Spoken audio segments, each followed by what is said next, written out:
Today, we're going to talk about everything farmers market. Farmers market is where I got my start. It's a great place to start, and I want you to be aware of all the things you can do to make it smooth and easy. Welcome to Learn Cut Flower Growing. Whether you are an inspiring green thumb, a busy mompreneur, or simply seeking a passion, you are in the right place. If I had to do it all over again, knowing what I know now, I would do it smarter. And that's what I'm sharing here. I want to take years off your learning and help you bloom with confidence in your garden. Each episode, I'll share practical tips and ideas, heartfelt stories, and expert insights to help you grow and find balance in your journey. I'm Paula Rice, your cut flower farmer guide. I've been growing for 16 years, and I'm an expert in my field, literally. So grab your gardening gloves and listen to me while you work, or grab a cup of coffee and relax as you learn to manage a cut flower garden and business. It's an odd thing to say, but I'm going to say it up front. I did the farmers market for 10 years. Well, probably 11. And looking back now, it's the one place that I stayed too long. It's my one regret. I mean, it was the thing that got me out there, and I loved it. I loved the energy of it. I loved taking my kids to the farmers market and helping me, and they learned so many skills. I loved the people and them supporting me, and it was kind of fun because I actually needed someone to say my flowers were beautiful so that I could have the energy to continue the work to grow flowers. I remember one year I was pregnant with either my second to last or last child. So I had Eden, my oldest daughter, and my niece running the farmer's market for me that summer because I was just really pregnant and it was a lot to do. And I kind of got grumpy about being a flower farmer because I felt basically I was used to people telling me my flowers were beautiful, and I was getting that fix of, okay, Paula, what you're doing here matters to people and they appreciate it. But I did love all the stories that they brought back to me from the farmer's market. That really was just great too. But it was interesting that I actually need to, and probably everybody needs to know that what they're doing matters in the world. So anyways, I learned that. It's a little bit of a tangent, and we're going to move forward and talk about the best systems to get your flowers harvested and get them to the farmer's market and sold so that it doesn't take up too much of your time. Because let's face it, all of this can take a lot of time if you do not have processes in place to make it as streamlined as possible. So I want to start with all the systems that you could create to make it go as quickly as possible from start to finish, from harvest to actually selling your flowers. So it all depends on when your farmer's market is. Like, I did a Wednesday afternoon farmer's market, and so I had a whole separate system, very different from when I did the Saturday farmer's market. And today we're going to talk about what you do to prepare for like a Saturday morning, a morning type of farmer's market. So let's look at a couple of factors. Are you a stay-at-home mom, or do you have a day job? And do you have a cooler, or do you not have a cooler? So with scenario number one, I am a stay-at-home mom and I do not have a cooler. So I'm going to get up in the morning and I am going to harvest my flowers and let them hydrate all day long. And then in the evening, I'm going to come back with my glass of wine Friday night because it's a Saturday morning market. And I'm going to make up maybe, depending upon how busy you are. In the beginning, you probably can make up 10 bouquets and you're golden. You're done. Later, when you're busier, maybe you're going to need to make up 20 or 25 bouquets because the next morning you're going to wake up. Well, let me backtrack a little bit. I'm going to harvest my flowers and then I'm going to get everything loaded in the van, not my flowers. Okay. I'm going to put my flowers in a shady, cool location. And yes, if it's a hot day on Friday, that's just too bad. You don't have any other options and it will work. Get them in a shady location. And then when evening comes, they're going to hydrate and kind of perk back up. They're going to be just fine. And then you're going to go ahead and just load the van, get that out of the way. Load the van with your tables and make sure you have all of the market supplies that you need, your signage and all that jazz. Then in the evening, you're going to pop out and you're going to make up those bouquets. Saturday morning, you're going to be up early, because what we're going to do is you are going to take buckets and buckets of flowers to the market and your few bouquets that you made, and you're going to set up shop, get it all staged, get your signage up, get ready, and then you're going to go to work. Because it always has boggled my mind that people would bring their bouquets to the farmer's market and then just sit there. I'm like, well, that doesn't make any sense at all. Because if you did it at the farm, that's time that you could have been spending with your family, cleaning your house, weeding your gardens, doing something, because you know on Saturday you're going to be sitting there selling flowers. So no, I never did that. It made sense to me to get my flowers harvested, leave them all in buckets, get them hydrated, and then in the evening make a few bouquets. And then Saturday, I would take these raw buckets of flowers, get set up, and then start making bouquets right there. It's dynamic. People love to watch it. I mean, in time, pretty much we had a market in a park. And we always had music at the market. It was so nice, so wonderful. And I would sit there and make bouquets. And people would sit there and watch. It's kind of a show. Or people would say, hey, can I have a custom bouquet made? And I could do all of those things. In the beginning, all of that was really amazing. I loved any interaction I could get. I thought, oh my goodness, I'm selling flowers. This is amazing. And then at the end of the day, I pack it up and bring it home. And of course, you're really tired. And this is kind of funny because when you are selling flowers at the market, it just really becomes dynamic and interactive. And my kids, and no matter what you make, it's going to be beautiful, because my kids would create a bouquet and I'm like, oh my goodness, what kind of combination is that? And they would put it out front and someone would come and buy it every single time. You cannot screw up. I have 10 years of experience. Lots of friends coming with me to make bouquets, popping in and just working with me. And you cannot screw up. It can be weedy. It can be messy. It can be the ugliest colors on the planet, which is really actually impossible. And somebody's going to love it and buy it. If you've got short stems, you can sell them. I mean, I love the farmer's market for that, because in the middle of all of that, you are making decisions like, okay, what flowers are really, really selling well? And that's informing you about the things that you're going to grow next year. You are right there getting feedback constantly from people about what they love, what they hate. Well, nobody hates anything.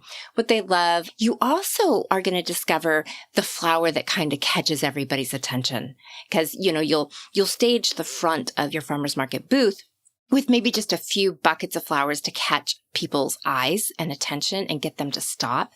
And it was always interesting to me, the flower that would make people stop and ask, what flower is this? Because that's what you want to do. Okay. You want somebody to stop briefly, and they may only stop briefly and say something. And that is your opportunity to sell. Yes.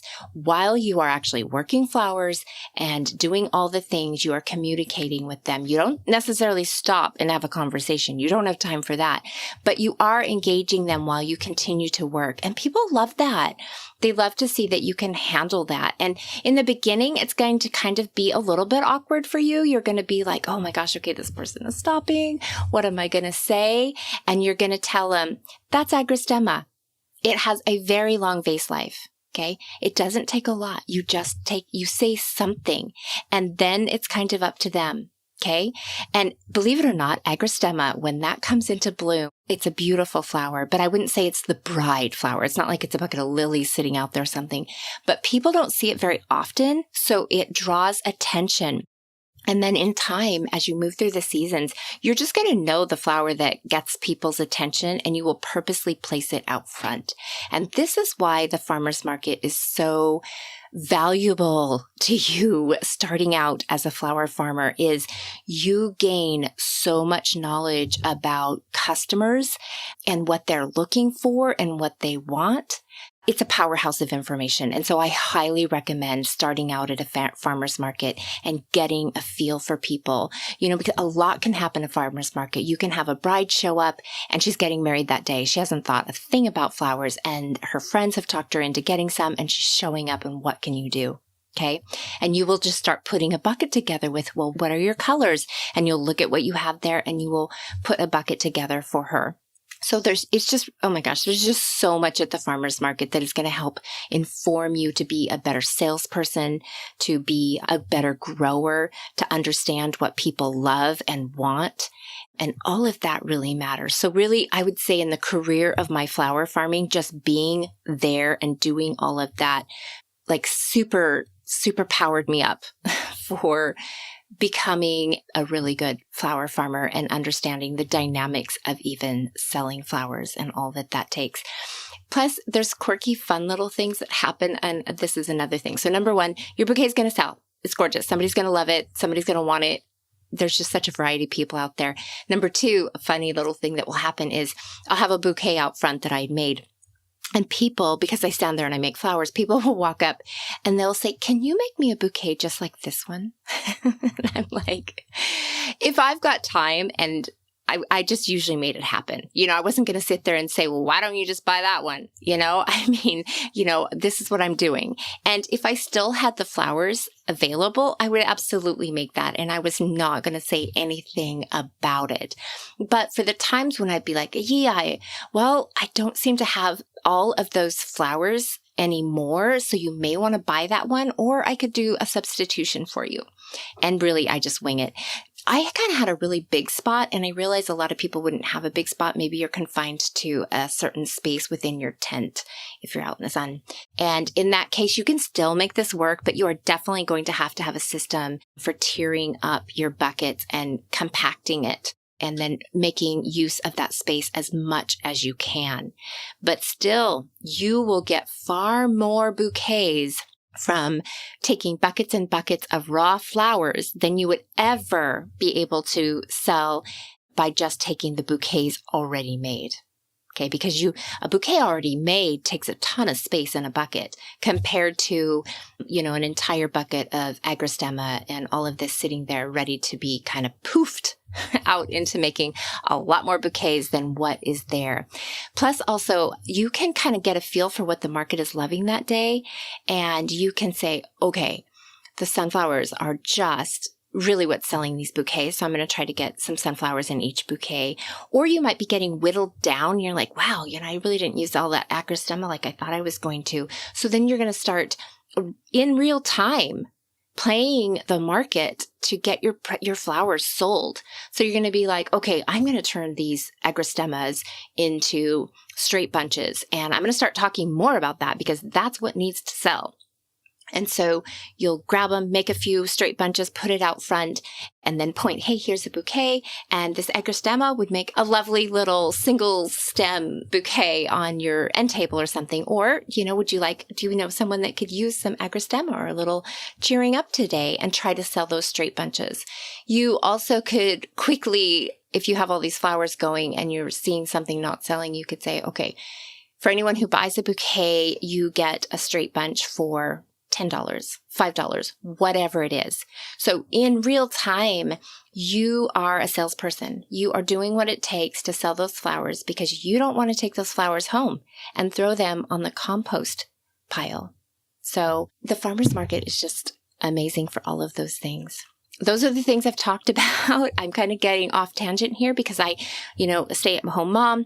Great. Now let's pretend that you have a day job and that you are just beginning to explore the idea of growing cut flowers and selling them, and you have the farmer's market. So in that scenario, you might start dealing with, and you have no cooler. Let's just go with you have no cooler. So you worked all day Friday and you're going to come home Friday evening and you're going to harvest your flowers. Maybe Thursday evening. That might be a good idea. Thursday evening, get all your signage ready, kind of get your plan and load up your vehicle with all of your hard goods and your staging supplies. And then Friday evening, you are going to do your harvesting, set them in buckets, and set them in the shade all night to hydrate and get ready. If you're not too exhausted from working all day and harvesting your flowers, then you could go ahead and make your few bouquets that'll help jumpstart your bouquet. Because And the reason we're doing that is because it got to a point where I really got busy selling flowers. And so I needed to show up, get set up, set those bouquets out and have 20 ready to go, because you have the people that'll hit the market first thing in the day and they are your regulars. And so you need to have some things ready to sell to them right away. Otherwise you just end up getting behind. You don't want to get behind, but those are the good days. Okay. That's what we're looking forward to here. And so you've harvested your flowers and then they're sitting out. And then Saturday morning, you're going to get up early, load your flowers into your vehicle, go set up, and then go to work. So that can all still work really well for you, for someone who still has a day job. And of course, if you have a day job, your garden isn't going to be super huge. So hopefully you'll be able to get through it. And I want to say, bring your happy to the farmer's market. Really think about the type of person you are. If you're the type of person that it's going to irritate you if some child walks by and touches the flowers, and you're going to be like, yeah, don't touch the flowers, or, hey, don't touch the flowers. The parent, I'm just like, that's not me. Oh my goodness, let the child touch the flowers. I'm just like, if you're that type of person, you guys have 9 kids. So I am an advocate for children. I am an advocate for everyone to touch the flowers and to smell the flowers. Okay. You need to bring your positive energy out for people to want to stop and visit with you, who want to enjoy your flowers. Like, be that person. Even if you're not like a salesperson, you're going to grow into that a little bit, because you just really have to channel your passion and your love. And then you're going to bring that forward and people are going to see that in you. And then what's going to happen magically is one day somebody's going to say, do you do weddings? Do you have do-it-yourself flowers? And your business begins to grow. And that is another awesome point about the farmer's market, is you discover you, okay? You discover what you love, what you don't love. You discover what people love and don't love. It shapes so much of your future. And you don't even know this is happening. You're just sitting there experiencing and learning and gaining so much knowledge. And, me telling you this right now, it's just such a natural process that you wouldn't even know that all this education for you is happening. But in the beginning of this, I said that I stayed too long, and I did stay too long. I think it's a great jumping off point for where I was going, because I wanted to, I didn't love going every Saturday and giving up every Saturday for so long when I saw other people, going to the beach and things like that. In fact, it's a huge hang up for people. I notice when you bring up a farmer's market, they're like, every Saturday? And it could be, you can do what you want. You absolutely can do what you want, but listen up. You showing up on time every time in the same way always makes a difference to your bottom line. People get used to you. They know where you stand. And that level of commitment, it will pay off. If you're going to do it right. If you're like, okay, I need to jumpstart my business, I need to get known, well, then go. Be dedicated for a summer. That's not going to kill you. Maybe you'll love it. Maybe you'll be like, yeah, are you kidding? I go and play on Mondays and Tuesdays. That's the way I set up my life. So me sitting at a farmer's market every Saturday on summers is what I love. I want to visit with the people. I want to, all of that. So you get to make those decisions, but you have to experience them first. And I just want to say, the farmer's market is a fantastic place to discover that. I stayed too long. It's a regret. I'm just going to say that out loud. Like, wow, Paula, you could have moved on to other things and, had Saturdays back in your life. But that's okay. That's okay for me. I did love the energy of it. And when I finally decided that I was going to just not do that anymore and do the best I can to sell my flowers at grocery stores, I loved that decision too. But the farmer's market, oh my goodness, there's just so much with the farmer's market. I could go on and on and on and on. But it's also a great place to have like a spot to sell the flowers that are like second grade. They're just short. Okay, it's not that they're not fresh. It's not that they're not amazing. It's not that they won't have a great vase life and bring joy into people's homes and they don't make great gifts. It's just that they're short. So if you do a florist route, or it's just a great place, because no matter what you grow and sell and how it turns out, you can figure out a way to sell it. So when I harvest the flowers and I'm playing with them, you'll notice at the farmer's market, they kind of just whittled down to like, oh my goodness, what am I going to make?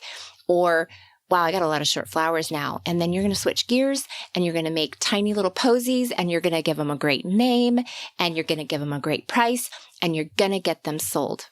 Okay, that's your job. When you get to the farmer's market and it's dynamic. You're not sitting there wondering if anybody loved the bouquets you made the night before. You are actually sitting there in real time making decisions to get those flowers sold depending on what people are loving. And that's how you sell your flowers. That's how you get them sold. That's how you learn. Oh my gosh, you guys, I keep going on these tangents. I need to knock this off. I need to wrap this up for you. So those are the two scenarios. If you were at home or you are working and you have no cooler. Now, my friend, the day you get a cooler, amen. Amen for you. I love my cooler and that's going to be in your future. You're going to work your way there. If you've got one, well, all that does is you can pick 2 or 3 days. You can pick all week, for Pete's sake. You can pick all week and get your flowers stored and in prime holding condition for that farmer's market. But it's not to say that you couldn't conquer all of this without a cooler. A cooler is an expense. It's a maintenance issue and all that jazz. For all of it's lovely, it has those things. And you can do this without a cooler. When you add an element of complexity to your business, well, then you're adding maintenance and other things like that. So it just all depends on when do I need to sell my flowers? And then the day before you're getting them harvested, you're just shaking it up to make it work because flowers need a hydration period. Okay. So if you harvest in the morning and they sit all day and then you don't play with them for the next day, that's fine. That is totally fine. You got to make your life work. You got to make this not be crazy. Okay, you guys, I feel like that is a great episode to help people gain confidence in, I don't have a cooler. How am I going to do this if I have a job? You can get this done. Just don't be too big, And I would say try the farmer's market. Just go try a farmer's market. I mean, the farmer's market has other dynamics there too. I should do an episode about that. Maybe I'll hover in the farmer's market episodes for a little while because you can have fantastic fellow vendors and you can have little turds. They're just, everybody's watching everybody. I don't know. I don't need to go into that, but you just find your joy. You get in your lane and keep your eyes on your own business. You don't need to be looking at the other flower farmer and what they're doing. You just do what you want to do. Okay. You find the joy in what, and I never did. I never did look up very often. I was just, you have a business. You have a business and it's your business and nobody gets to tell you what to do. You get to do what you want to do. Okay, so you can tell I'm kind of going off because my fellow vendors were amazing. I loved where I sold, but there's always those little dynamics of people and you just have to bounce back to you are running a business, your business, and you need to do what you need to do to sell those flowers. Okay, you know what? I'm going to go there. I'm so sorry, but I remember it was a terrible morning. I had all my flowers. I'm doing my business the way I'm doing my business. And over comes another flower vendor. And I loved this person. They'd been there forever. And when I had done market research in the very beginning about, the flowers even sell at a farmer's market. And I went to the farmer's market. No, they actually really didn't. The people who had there was only one other person and, nope, she barely sold flowers. And so I knew I was going to have to get in there and get messy and sell my flowers. Anyways, I'd been there a couple of years and I basically had the strategy because in the beginning I was only doing the farmer's market, maybe a tiny little florist route. And so that was my place to sell the flowers. And I knew that I had to get there and sell as many as I could as fast. That was my place. I didn't want to throw any in the compost pile. And oh my goodness. So I would always bring everything. And I would be like, Paula Rice, this is up to you. This is up to you whether you are going to sell your flowers. And I'm setting up, doing my thing, and I'm bringing a lot, you guys. I turned into quite a little show. And over this person came and they're like, Paula, you are flooding the market with your flowers. And I just looked up and I'm like, well, I was astounded. I didn't know what to say, but I was like, I'm not flooding my market. I'm growing my market. And that's the truth. I'm doing my business my way. I know I've got a lot of children to feed, and this isn't a hobby. This is a business, and I've got to make it go. And I've got to get those flowers sold. So no, I wasn't flooding the market. I was growing my market. And you know what, my friend? I was growing my market. Okay, when I started the farmers markets, man, I'd sell $50. And when I finished, I knew in that day, number one, I was going to sell all my flowers because I'm there dynamically working and doing what it takes, making bigger bouquets if the market's a little bit shy that week, or making smaller bouquets if I'm like, this is a busy market and I've got to make my flowers stretch, but not so much that it wasn't, they still got a great value. So that's where I wanted to go with that.